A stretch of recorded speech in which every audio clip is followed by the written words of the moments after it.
आवाज़ India TV फिर से संविधान चौक से पूरे देश को ये बताना चाहता है कि नागपुर से जो आवाज़ उठ रही है वो मध्य भारत से उठ रही है और जो नागपुर की आवाज़ है वो चारों दिशाओं में सुनी जाती है। ऐसी ही जो कल की 26 जनवरी की जो घटना दिल्ली में घटी, उसी में देश भर में अलग अलग प्रतिसाद मिला, लोगों का अलग अलग उस पर लोगों ने आकलन किया। वैसे ही नागपुर में वंचित बहुजन अघाड़ी बड़े पैमाने पे इस पे आंदोलन कर रही है। जानते हैं कि वो क्या मुद्दे हैं उनके और उन्होंने क्या आकलन लगाया इस जो भी दिल्ली में घटा उसके पीछे। आपको क्या लगता है सर कि जो मुख्य धारा की मीडिया थी, जो आप देख रहे होंगे टीवी से, उन्होंने किस तरीके से इसकी भूमिका उनकी रही रिपोर्टिंग में? रिपोर्टिंग में देखो, वो बता रहे कि भाई वो ट्रैक्टर पुलिसों के ऊपर कैसे घुसाए गए, वो बता रहे कि लाल किले में कैसी पुलिस घुसी, अब आंदोलनकारी घुसे, वहाँ कैसी लाठीचार्ज हुआ, वो पुलिस कैसी नीचे में उड़ी कूदे, यही बता रहा ना मेन स्ट्रीम मीडिया। क्योंकि ये मेन स्ट्रीम मीडिया किसका गुलाम है? अंबानी का गुलाम है, क्योंकि सब अंबानी ने खरीद के रखा है इनको। अच्छा, जो 1 लाख ट्रैक्टर का आउटर रिंग रोड से मोर्चा निकला, 1 लाख ट्रैक्टर इस देश के इतिहास में आज तक नहीं निकला, इतनी शांतिता प्रिय तरीके से निकला, उसको किसी ने कवर ही नहीं किया, कोई कवर नहीं कर रहा। अच्छा, जो हुड़दुंग हुआ वो हुड़दुंग बीजेपी ने किया, वो बीजेपी का जो गायक है वहाँ का, जिसने लोकसभा में और दीप संधू वो उसने क्या किया कि वो ट्रैक्टरों को पुलिस के साथ मिलकर, देखो वहाँ जो ट्रैक्टर वाले लोग आए थे उनको दिल्ली मालूम नहीं थी बेचारे को, गांव खेड़े में चलने वाले लोग हैं, किसानी करने वाले लोग हैं, तो उनको जिस रास्ते से पुलिसों ने भेजना था वो रास्ते से छोड़कर उन्होंने दूसरे रास्ते से भेजे, और उसका नेतृत्व दीप संधू कर रहा था। और उसने क्या किया, सीधा लाल किले में घुसा दिया। अब लाल किले में घुसाने के बाद में वहाँ उनको जब रोका गया तो वहाँ हुड़दुंग खड़ा हो गया। तो ये पहले दिन से, देखो पहले दिन से ये मीडिया का, मेन स्ट्रीम मीडिया का ये प्रयत्न रहा है कि इस आंदोलन को बदनाम किया जाए। सबसे पहले क्या तो राष्ट्र विरोधी है, ये देशद्रोही है, फिर खालिस्तान वाले पैसे दे रहे हैं इनको, फिर ये टुकड़े टुकड़े गैंग है, हाँ, फिर इनको इधर से कुछ मिल रहा, उधर पाकिस्तान का हाथ है, कोई बोल रहा है चीन का हाथ है। यानी देखो इनके दिमाग में कितने कीड़े भरे हैं। आपको लगता है मुख्य धारा की जो मीडिया है उसके कोई जो शक्ति है उसके पीछे काम कर रही है? मुख्य धारा की पूरी शक्ति बीजेपी के लिए और मोदी के लिए काम कर रही है। क्यों? कि मुख्य धारा के मालिक ही जो है वो तो अदानी बैठे हैं भैया, अंबानी बैठे हैं, और ये गोदी मीडिया है। इस देश में इस डेमोक्रेसी को सबसे बड़ा धोखा आज ये मेन स्ट्रीम मीडिया से खड़ा हुआ है। कल हमने देखा कि कुछ मीडिया कर्मी पे भी उनके कैमरे तोड़े गए, उनके ऊपर भी लाठीचार्ज किया किसानों द्वारा, इसके ऊपर आप क्या बोलेंगे? जो किसान बताए गए लाठीचार्ज करते हुए, ये वो कि मीडिया के लोगों को मारते हुए, वो किसान ही नहीं है। पहली बार तो किसान नहीं है, वो तो गुंडे हैं बीजेपी के। क्योंकि बीजेपी को ये कुछ ना कुछ करके इस आंदोलन को बदनाम करना है। एक बार बदनाम हो गया कि फिर आंदोलन को ख़त्म करने में ज़्यादा देर नहीं लगती। और इस तरह से ये सब इशारे पे क्या चल रहा मालूम है क्या? 4 लोग, देखो 4 लोग इस देश में, कौन है? अदानी, गौतम अदानी, अंबानी, ठीक है, दूसरा शाह और चौथा मोदी। ये चारों गुजराती है, चारों गुजराती है, और हाँ चारों व्यापारी है, चारों धंधे वाले हैं। इनको एक ही समझता मुनाफा कहाँ से लाना, कोई मरे कोई जिए, इनको क्या लेन देन है। तो ये पूरे देश को खरीदना चाहते हैं। और खरीदेंगे कैसी? जब तक तुम्हारी ज़मीन नहीं खरीदेंगे कैसे खरीदेंगे देश को? जब तक तुम्हारे उद्योग नहीं खरीदेंगे। सारे उद्योग, सारी ज़मीनें खरीद कर मुनाफा, अंतर्राष्ट्रीय लेवल पे मुनाफा कमाना चाहते हैं। इसलिए ये सारा ढोंग धतूरा चल रहा है। मगर हम आपके माध्यम से भी कहते हैं, ये आवाज़ इंडिया टीवी के माध्यम से जो भी लोग मुझे सुन रहे हैं उन सबको मैं रिक्वेस्ट करूँगा कि भाई ये किसानों का सिर्फ आंदोलन नहीं है। देखो ये जो राशन से दुकान से अपना अनाज खरीदते हैं वो राशन की दुकान बंद होने जा रहे हैं, क्योंकि गवर्नमेंट प्रोक्योरमेंट करना बंद कर रहा, गवर्नमेंट अनाज खरीदना बंद कर रहा। तो जब गवर्नमेंट अनाज नहीं खरीदेगा तो 2 रुपये किलो कहाँ से मिलेगा आपको? ठीक है। और जानते हैं लोगों की क्या भावनाएं हैं कि व्हाट्सएप चैट लीक होती है एक रिपब्लिक टीवी की, अर्नब गोस्वामी जी की व्हाट्सअप चैट होती है लीक, लोगों का ध्यान उस पूरी व्हाट्सअप चैट के ऊपर रिपोर्टिंग होती है और उसी तर्ज पे 26 जनवरी का ये हमला होता है, इधर उधर अफरा तफरी बहती है। लोग क्या जानते हैं और वंचित के और नेता क्या सोचते हैं इस बारे में? नहीं, हम लोग समझते हैं कि जब जब इस देश के सत्ताधारी सत्ता के नशे में चूर होकर जब भी जनता के विरोध में फैसले लेते हैं, तब तब जनता इस देश में जागती है। इस देश की जनता एक सोए हुए शेर की तरह है। जब ये जनता जागती है तो कल हम लोगों ने देखा है कि देश की संसद, देश की लाल किले पर भी अपना झंडा फहराती है। तो लोकतंत्र में 60 दिनों तक किसान आंदोलन कर रहे हैं, कृषि बिल वापस लो इसलिए, और 150 लोगों को अपनी जान गंवानी पड़ती है। उसके बावजूद भी इस पर कोई फैसला केंद्र की सरकार नहीं लेते हैं और किसानों को अपना आंदोलन उग्र करना पड़ता है और दिल्ली में प्रवेश करना पड़ता है। मैं तो समझता हूँ ये आंदोलन एक अभूतपूर्व आंदोलन है, जो किसानों ने अपनी ताकत को दिल्ली के अंदर पूरे देश से आकर बता दिया है और इसीलिए केंद्र की सत्ता को अपनी नींद से जागकर अभी तो भी किसानों के इस कृषि बिल को वापस लेना चाहिए। इसीलिए किसान बाग आंदोलन का आयोजन वंचित बहुजन आघाड़ी की ओर से आदरणीय प्रकाश अंबेडकर जी के माध्यम से पूरे महाराष्ट्र में हर जिले में वंचित बहुजन आघाड़ी का समर्थन किसानों को देने के लिए हम लोग ये आंदोलन कर रहे हैं और भी तीव्र आंदोलन वंचित बहुजन आघाड़ी किसानों के समर्थन में करेगी, ऐसा हम लोग इस माध्यम से करें। हमने देखा सर, भीमा कोरेगांव का भी आंदोलन हुआ, उसके बाद दिल्ली में दंगे हुए और कल का भी दंगा हुआ, इसमें आप क्या समानताएं देखते हैं? देखिए, भीमा कोरेगांव का आंदोलन भी इसी तरह से दबाया गया है। जैसे अभी ये शेतकरी का आंदोलन दबाया जा रहा है, वैसा ही भीमा कोरेगांव का भी आंदोलन दबाया गया है।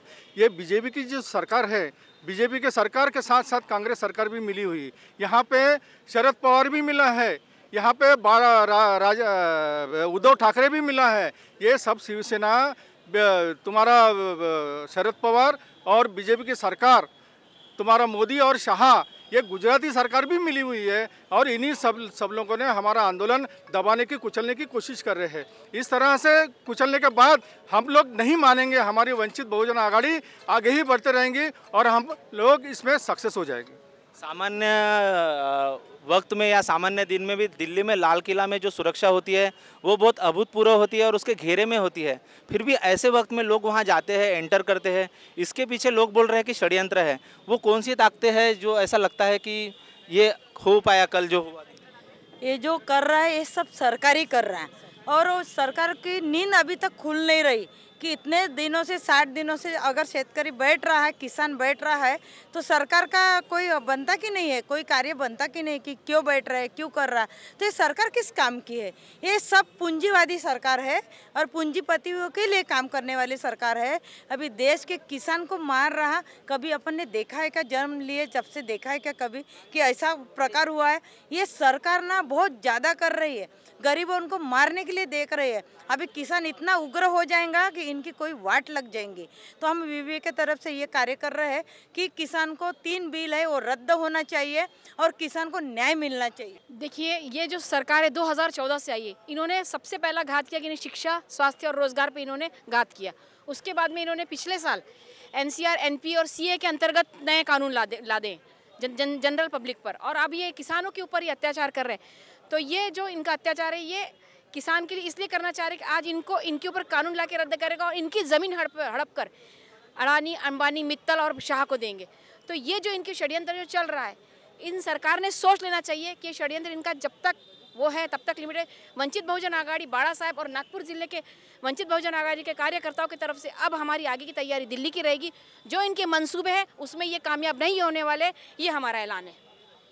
जो इनके मंसूबे हैं वो कामयाब नहीं होंगे, ऐसा करके लोग जो अपना आर्गुमेंट है या जो उनकी भूमिका है वो रख रहे हैं, और लोग हैं जानते हैं कि उनकी क्या भूमिका है। ये जो देखा है उन्होंने और जो आकलन किया है वो किस चश्मे से देख रहे हैं और क्या नज़र है उनकी। क्या लगता है सर, इसके पीछे क्या षड्यंत्र है जिस तरीके से लोग बोल रहे हैं, आपको क्या लगता है? अपने देश में कृषि आंदोलन हो रहा है और ये कृषि आंदोलन इसको बदनाम करने की साजिश बीजेपी के लोग कर रहे हैं और ये भयंकर षड्यंत्र है। कौन लगता है आपको इसमें साजिश में बीजेपी गवर्नमेंट तो है और साथ में आरएसएस की भी भूमिका महत्वपूर्ण है। जैसे कि जैसे कि इसके पहले भी आंदोलन उन्होंने कुचले और उनकी जो कुचलने की प्रक्रिया है वो इसी प्रकार है, हिंसक आंदोलन किसी न किसी माध्यम से, क्योंकि उनके पास में सभी है, सीबीआई से लेके ईडी से लेके सभी का माध्यम, सभी का उपयोग वो ऐसे आंदोलन कुचलने के लिए करते हैं। और अपन ने देख चुके हैं शाहीन बाग का आंदोलन भी उन्होंने इसी प्रकार कुचला, और भी जितने भी आंदोलन होते हैं वो इसी प्रकार कुछ ना कुछ करके कुचलने की प्रक्रिया जारी रखते हैं। और ये जो बीजेपी गवर्नमेंट कृषि बिल वापस नहीं ले रही है, इसके पीछे भी आरएसएस की भूमिका महत्वपूर्ण है। और जब तक के ये ब्राह्मणवाद आरएसएसवाद ये बीजेपी के पीछे है, तब तक के देश पीछे ही पीछे चले जाएगा। और देश में जो भी सुधारवादी लोग हैं उनके जो आंदोलन है वो उनको दबाने की प्रक्रिया निरंतर चलते रहेंगी और चली रही है। और इन सब बातों का मैं नागपुर जिलाध्यक्ष के नाते निषेध करता हूँ। और कल जो भयंकर घटना हुई दिल्ली में उसका भी निषेध करता हूँ। और कृषि के इसमें जो बिल वापस लेना चाहिए, वहाँ पे जितने भी किसान वहाँ पे निधन हुए हैं, मौत हुई है उनको मैं श्रद्धांजलि अर्पित करता हूँ। पिछले 63 दिनों से दिल्ली के बॉर्डर पर किसानों द्वारा आंदोलन हो रहा है। ये उनकी यही मांग है कि ये 3 काले कानून पीछे जाने चाहिए। ये 3 काले कानून पीछे के दरवाजे से मोदी शासन ने डाले हैं, बिना किसी से चर्चा करते हुए, बिना किसी किसानों से चर्चा करते हुए 3 काले कानून किसानों को गुलाम बनाने के लिए 3 काले कानून मोदी सरकार और केंद्र सरकार द्वारा किसानी के ऊपर डाले हैं। तो ये 3 काले कानून को वापस जाने के लिए किसानों द्वारा पिछले 63 से 65 दिनों से दिल्ली बॉर्डर पर पूरे दिल्ली को घेर के बैठे हैं पूरे किसान लोग। तो किसानों की यही मांग है कि ये 3 कानून वापस जाने चाहिए। नहीं, कुछ नहीं, बस इतने दिनों से जो 63 डेज से जो चल रहा है आंदोलन, वो 9 डिग्री वहाँ पर जो टेम्परेचर है वो लोग कैसे कर रहे होंगे, सरकार की आंखें अभी तक खुल नहीं रही है। और मुझे ऐसा लगता है कि ये संसार का ऐसा पहला आंदोलन है जो इतना लंबा खींच रहा है। तो सरकार क्या सोई है, इन्होंने तुरंत एक्शन लेकर जो भी उनको डिसीजन लेना चाहिए। भाई अभी जो किसान विरोधी जो 3 काले कानून जो इस मोदी सरकार ने जो यहाँ पे जो अभी पास किया हुआ है, अब ये बताइए, हम खुद किसान हैं, हमें पता चलता है कि जब हम अगर चावल बोते हैं तो एक चावल का दाना पैदा होने के लिए 8 महीने का समय लगता है। और ये हरामखोर एक चीज़ नहीं प्रोडक्शन कर सकता है। और ये सब उगाई हुई चीज़ का जो मूल्य जो रहता है, जो किसान को न मिलते हुए इस बड़े बड़े उद्योगपतियों के हाथ में दे रहा है, ये कहाँ का नियम है ये? अरे जो किसान लोग हैं उनके फायदे की चीज़ नहीं है, इसलिए वो लोग रोड पे उतर के अभी 60-62 दिनों के 2 महीने का समय हो गया वो लोग आंदोलन कर रहे हैं। इनको दिख नहीं रहा है कि अरे देश का किसान अगर जिएगा तो देश चलेगा।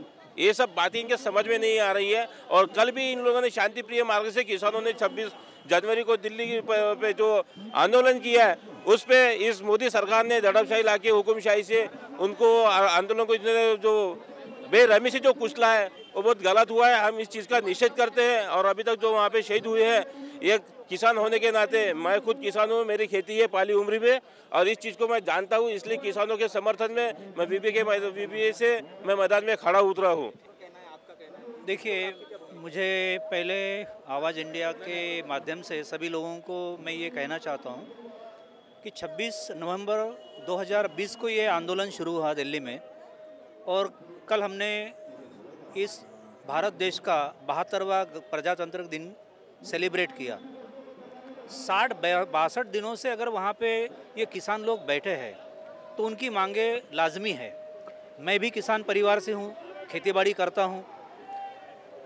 किसी भी प्रकार से भारत देश में खेती फ़ायदे में नहीं है।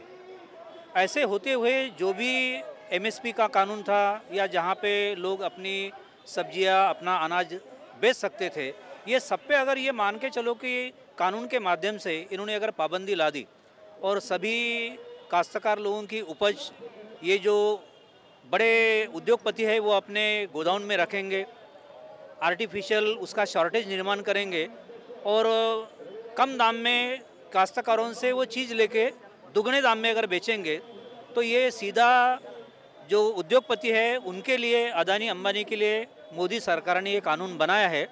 क्योंकि ये मोदी सरकार जब सत्ता में आई 2014 में, तो इतने ज़्यादा मात्रा में ये उद्योगपतियों से उन्होंने इलेक्शन फंड लिया, उनको रिफंड करना ये इनकी प्रायोरिटी है।